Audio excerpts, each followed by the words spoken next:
Hi, I'm Barbara Hodgson, and today, the 14th of January 2020, I'm talking to April Marshall about her valuable contribution to the Nelson Rugby Football Club, which in 1998 culminated in her becoming the first and so far to date only woman president the club has ever elected.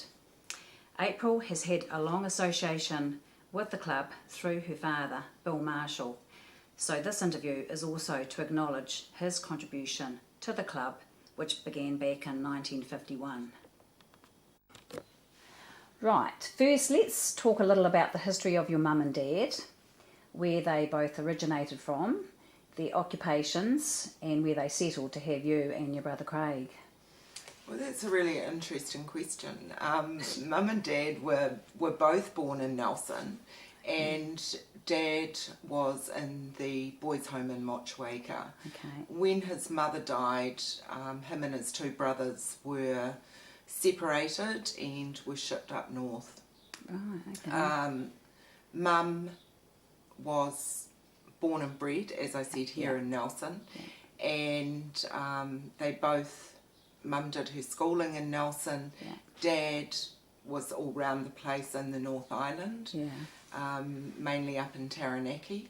Okay. And they actually met back in Nelson, and Mum was nursing at Nelson Public Hospital and Dad was an orderly. So that's where they met and fell in love, basically. Yeah. I didn't know he was an orderly. Yeah. So Dad's had many roles in his life. Both of them left school really early, and I think Dad might have been a bit of a rat bag along the way, but he certainly turned into a beautiful man at the end. And so when did he start at the freezing works then? Because that's what he ended up, pretty much that's what he did until he retired, didn't he? So, yeah. I'm not too sure of the actual date of the freezing works, but he did start on the slaughter board out there. Okay. And then he became what they called a blue hatter, into management, excuse me, and then he was sort of running the place, really, and he was very well respected. Yes, Man of few words, and the words that he did speak, you did listen to them. You did, yeah. So your mum, she was born here, as you said. What was her maiden name? She was Mary Crabb. Okay. And she had two brothers, Laurie and Warren. Okay. And they're all deceased now. Are they? So they've all passed, Right. So they settled, where did they end up living? Well, that's really in Mum and Dad. Yeah. So Mum and Dad were sort of like flatting. Yeah. And then they built their home in Murphy Street. Okay. And that's where they lived their whole life together in Murphy Street. They built the home and you know, the sections, they did the sections. Dad had a massive veggie garden and lived there till they both died. Yeah. So you and your brother would have gone to Victory School? Oh, we did, yes. Yeah. Went to Victory School, Nelson Intermediate. Yeah. I went to Waimea College. Okay. I wasn't a very good student, to say the least. Okay. And Craig went to boys. Okay. So your mum passed away back in 2004, and then sadly your dad passed away only 11 months ago. But I must say, I'll never forget the comment you made at his funeral, that when you had to accompany him to the doctor, he would refer to you as the War Office. Yes, that's correct. It was so like him. Yeah. Anyway, I have a photo here of the Nelson Rugby Football Club senior championship winners in 1959. But before we look at it, can you tell me a little about what you know of your dad's involvement with the club? So what I know about Dad's involvement is he was involved with the club from about 1951 to 58, and in that time he was a player, coach, and they called back then a line umpire. But he had a lot more involvement with Craig growing up through the club as well. Yeah. So, you know, Dad was always there. Okay. So this is a photo of the Nelson Rugby Football Club Senior 15, is it? 1959? Or, I don't know my numbers. In 1959. So this photo shows April's dad, Bill Marshall. He's down as a line umpire. And I just sort of noticed that it's unusual for a photo to actually have a team photo or sport photo that actually has the actual positions beside the names of all the guys in the team. So this is, do you know any of these guys, April, at all? Well, there's my dad. Yeah. And there's dear old Fred, Fred McCormick. And where is, There's Dilly Damon. yes, and that's Hoddie's brother. My brother-in-law, Des, who Yes. died of leukemia back in 1962, I think it was, 61, 62. And there's Lick guard Julio. Is that Leon? No, that's Lick, isn't it? Yeah, that's Lick. Yeah, Who where's died Don? So Don is there. Oh, yes, yes. And there's Bart, Noel Barton, he's a former president. So we've actually got, how many former presidents in this? We've got Fred, Don, Bart, here's Ivan Guy, whose sister is married to Maury Nelson, and here's Ted Anderson, who's been involved in the club for a long time. Oh, yeah. Ted's an accountant, isn't he? Yeah. Yes. And there's Terry Phillips, Oh, yeah. who him and his father were in charge of building the club rooms, and we've got I think this is Bill Black, who I think is still alive today, so hopefully we can have a talk to him about his memories. And here's Tommy Sharland, I remember him. He's a wing 3/4. I thought he was that's a wing W 3/4. Yes. Oh, yeah. But anyway, Mickey Heath, Don Faulkner, they've all passed away. Because So, Terry Phillips only passed last year too, Yeah, didn't he he? passed away last year. And him so- and Dad were quite good friends as well. And Terry and Eileen used to come up home quite a bit. Yeah. So, but anyway, so that's that photo of that year. April, when and what prompted you to become actively involved in the running of the club? Shane Drummond actually had quite a bit to do with me becoming involved with the club, in the sense of becoming part of the committee. Yeah. And I was always at rugby because Craig was playing, and went along to support him, and then in the club rooms afterwards. So Shane Drummond was actually the one who initiated me getting involved with the committee. Because he eventually became a president too, didn't I think he was the president at the time. Yeah, okay. So tell me about the team managing roles you were appointed for and what the job entailed before moving into the club leadership roles. So the team manager role was a very interesting role really to start with, in the sense of being a female involved in a all-male team. Yeah. There was, some of the players were unhappy about it to start with. Steve Houghton was very, very supportive, and he would sort out any issues within the team at the time. And I believe the team came to respect me. I was always there for trainings and games on the day, and that was about, you had to have everything with you, you know, your first aid kit, your water, Oranges. oranges, And just making sure that they had all their gear and anything else that they needed, you know, putting out cones, all that sort of thing. Yeah. So do you think you were maybe the first woman manager of a senior rugby team ever here in New Zealand? Did you know of any other woman that... It wasn't something I sort of looked into. Yeah. Kind of wonder about that. I never, never looked into it. So that would have been back in the early 1990s, wouldn't it have been? It would have been in the 1990s. Yeah, the early 1990s. Yes. So I see your brother Craig was part of the senior team that you managed. So having him there, did that make any difference in any way? I think I always had to be on my game, and so to speak. Yeah. I'm not too sure what he thought of it to begin with. But yeah, he was okay and respectful, as we progressed. So for you, April, as a team manager, and apart from your brother, what players stood out in terms of talent, sportsmanship and sense of fun? Right, so I think the whole team was sense of fun.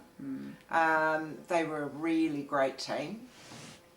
Players, it's really hard to pick out individuals because it does take a whole team. Yeah. And while some people do shine with the skills that they have, I mean, Steve Maxwell was always a really good player. He was always hungry for the ball, as was my brother Craig. Yeah.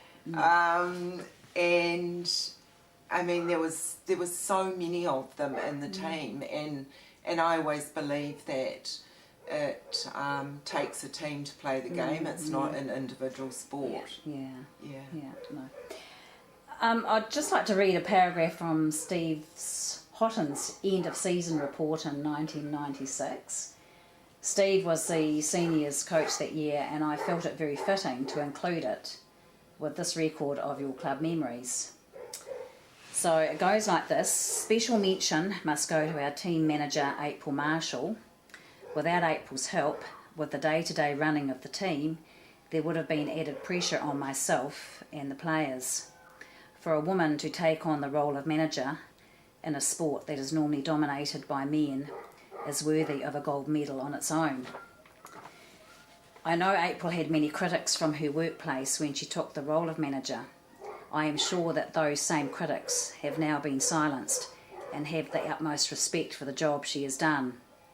Many male managers could take a leaf from April's book on how to manage a senior rugby team. She has deservedly earned the respect of all team members for the hours of work she has unselfishly dedicated. Steve goes on to say, April, I cannot thank you enough for your loyalty to myself and the team throughout the season. I hope your involvement with rugby is a long and enjoyable one. So I thought that was such a... Yeah, it's really nice, isn't it? Yeah. So we're going to look at another photo back in 1996, I think it is. Yeah. Okay, so this is a photo taken in 1995 of the Nelson Rugby Football Club. They were runners-up in the Senior Championship, and you can see April here as manager, Steve Hotton the coach, and Gunnar as club captain, senior club captain. So a couple of these faces I know is old Robert Neighbours, who was the president at the time, and your brother Craig. So do you want to talk about, just point out some, Well, we've got Bill Havili there. He was a really dedicated player as well to the club. This little chap here, he was from Ireland, and he was quite a character. Tom Matakoenga, he actually used to play for Rawalka, and I always remember the time they were playing Nelson out at Mochwaka, and Craig, my brother, tackled him head on, and Craig was unconscious on the ground.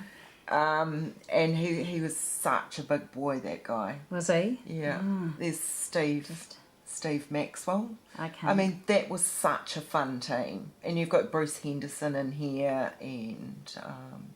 So...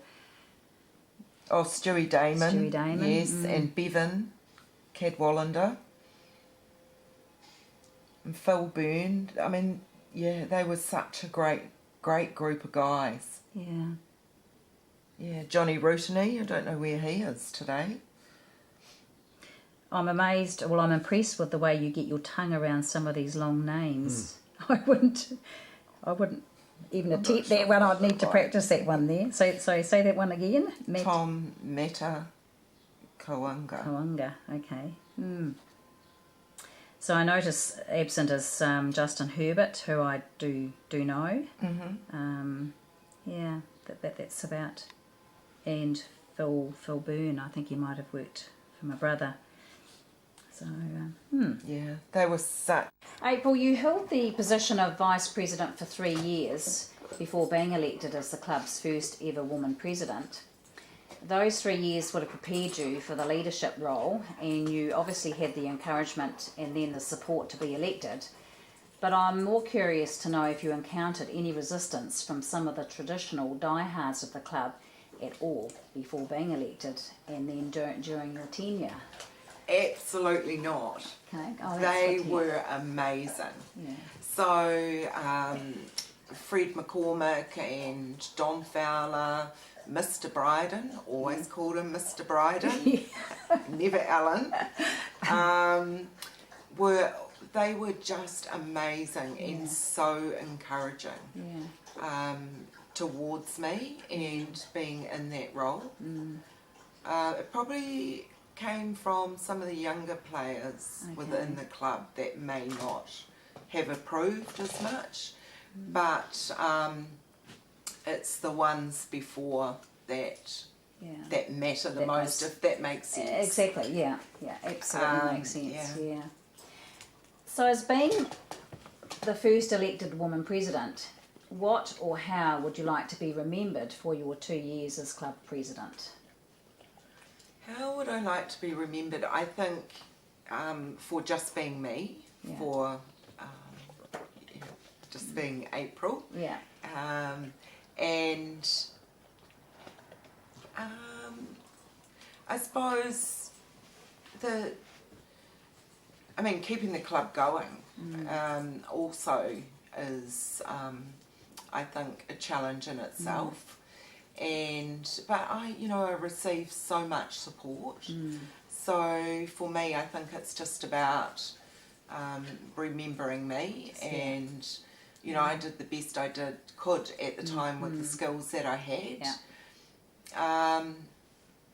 The under-21 team, I think that was an achievement because that started when I was president of the club. So that wasn't around before? No, there was talk of it, and then it came to play. Okay, yeah. So, as part of this interview, I'll be adding the newspaper write-up on April as part of the club's visual history. April, I'd like to think that you paved the way for the likes of Rayling Castle. Well, who knows? Who knows? Who knows? Interestingly, going back through the club minutes, the first woman's name to make a mark on what has always traditionally been a male's game in every which way was actually Marie Mason, who is now Marie West, married to one of our former presidents and players, Murray West. She was listed as the club's secretary in 1978 and then a Karen Williams in 1983. I had always thought that Eileen Phillips was the club's first lady secretary, which I must say, Eileen held that position sterlingly well for 6 years. So maybe she was the first one officially elected, though I am missing the 1970 to 72. But I've also noticed, April, going through old club minutes, that there were 2 other women's names that came up regularly during your era and some years beyond, and that's Rochelle Bennett/Walker and Diane Lewis. So can you tell us a little bit about their contribution? Both amazing women. Yeah. So Diane Lewis, she was involved with the under-21s, Okay. as well as being secretary for the club, Yeah. and gave many, many hours in the rugby club. Yeah. Unfortunately, Diane passed last year, I think it was, or it might be 2 years ago now, in Ashburton. Rochelle Bennett, she was junior club captain for many years, gave many, many hours to the club as well, and unfortunately Rochelle has also passed. But both really amazing women who gave many, many hours to the club. Yeah. Were you still involved with the club when the women's rugby first became part of the club's agenda? And if so, how was the competition structured? So I guess were women playing when you were during your era? I think the women were starting as I was leaving. Okay. So I think I don't recall a women's team when I was still in the role. I think it was the year after. Okay. Yeah. Would you have liked to have played the game? Maybe back then, not now. No. Not now. Yeah. Maybe back then I would have. Yeah, but not now. Yeah. I had one game. Did you? I had one game at second 5-8 and I thought, oh, this is really not for me. A little bit too physical. Indoor basketball was more to my liking. What would be the highlight of your long association with the club? I think my highlight is all the people I met. It's like a family at the club, and there was always someone to talk to. There was always someone to have a laugh with. Very, very supportive club, and all the people in it. Yeah. They just treated you like family. I keep hearing that from those days, yeah. And it's true, and you know, I think about those times quite often. You know, especially with the older people that have come through the rugby club, and not so much for the ones that come and go, you know, because people were brought in from other areas to come and play in the club, and they come and go, and but it's a real connectedness with people, and they're always there and always your family, really. So, due to changes in your personal life, you stepped back from the club involvement in, 2001? I think it was about 2001. Yeah.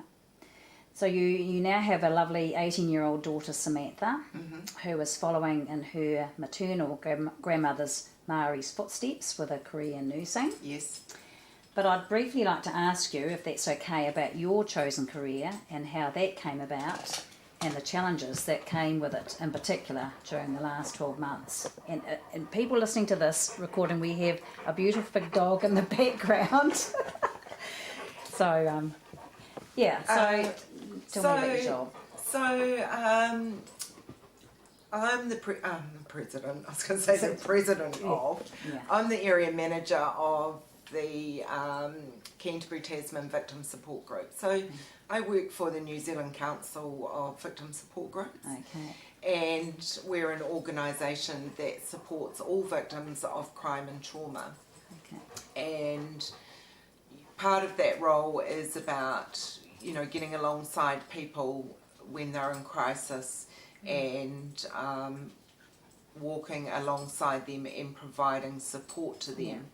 And identifying what their needs are and what supports need to be put in place to meet those needs. So when did you get involved? What year did you get involved with that then? So I started in 1997. So I initially worked at the freezing works for about 17 years. Wow. And I had a workplace injury.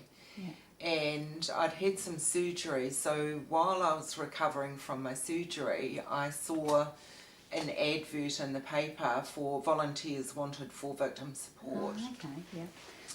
And so I thought I'd go along and see what it was about. And I'd initially wanted to work with young offenders. Okay. And anyway, I went along and was accepted to be part of the group. And then you had to be vetted, and then there was training.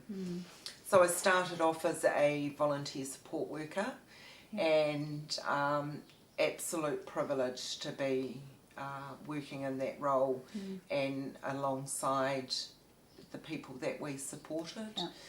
And then I became the manager of the victim support group in Nelson.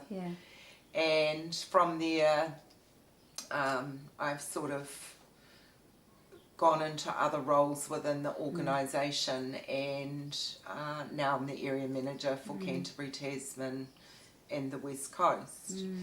And so you ask about, you know, like the last 12 months, which that did pose some challenges for myself, and I suppose a lot of them were personal challenges in the sense that Dad died in February, and Dad was like mine and Samantha's biggest support. And so when I went away for work, she would go and stay with him, or he would, as she's got older, he would make sure that she was okay at home and bring her meals and do all sorts of things like that. So Dad died towards the end of February, and then we had the mosque attack in Christchurch on the 15th of March, and so that was 14 days after Dad's funeral. So I sort of packed up and shifted to Christchurch, leaving my beautiful girl here, and my niece looked after her. She came and moved in for a bit, but the challenge for me was having my daughter in Nelson, me living in Christchurch and knowing where the greatest need was, which was Christchurch at that time. And Samantha was really cool about that. She said to me she totally understood, and she was able to come down a couple of times, so that was really, really good as well. Shows a strong maturity from her, really, which will hold her in good stead when she goes with her nursing. So it's all going to be, you know, even, and it's still going to be ongoing for the next until it's kind of it will dealt be with, going for as long as it needs to go, and for as long as the people need our support. And we've got a fantastic team of staff and support workers, and it's a really, really good organisation. I love it. I love my job. So are you, at the moment, you're off for a month? Yes. So you'll be back. So are you living more down there than what you are here at the moment? Yes. Or you are? So at the moment I'm at home, which has been really, really nice. And I go back to work on the 27th. Interesting. So you'll continue with this until, for as long, for as long as you, as long as we're needed. Well, thank you so much for that, for sharing that and your memories of the club. Well, you're going to ask me about a character. Well, where is that on my list of questions? Well, have you got a character that I have. Well, where have I missed? I've obviously missed a question. Okay, so one of my questions was, is there a club character that you would really like to, who? Fred McCormick. Okay. So, dear Fred, every Saturday in the club rooms, Fred would get his snuff out. He had this little snuff tin, and and all the time that he had that snuff tin, I never once tried it, but all the boys would line up to get some of Fred's snuff. So what is it? Oh, I don't know what it was. It was, I always wondered, but it was this tin of stuff, and he always called it a snuff, and he used to used to put it on your hand and used to sniff it. Okay, well, I kind of remember that, but I never read it because it was sort of part of who he was. Yeah. It's like somebody wearing glasses. He, you know, Fred and his snuff.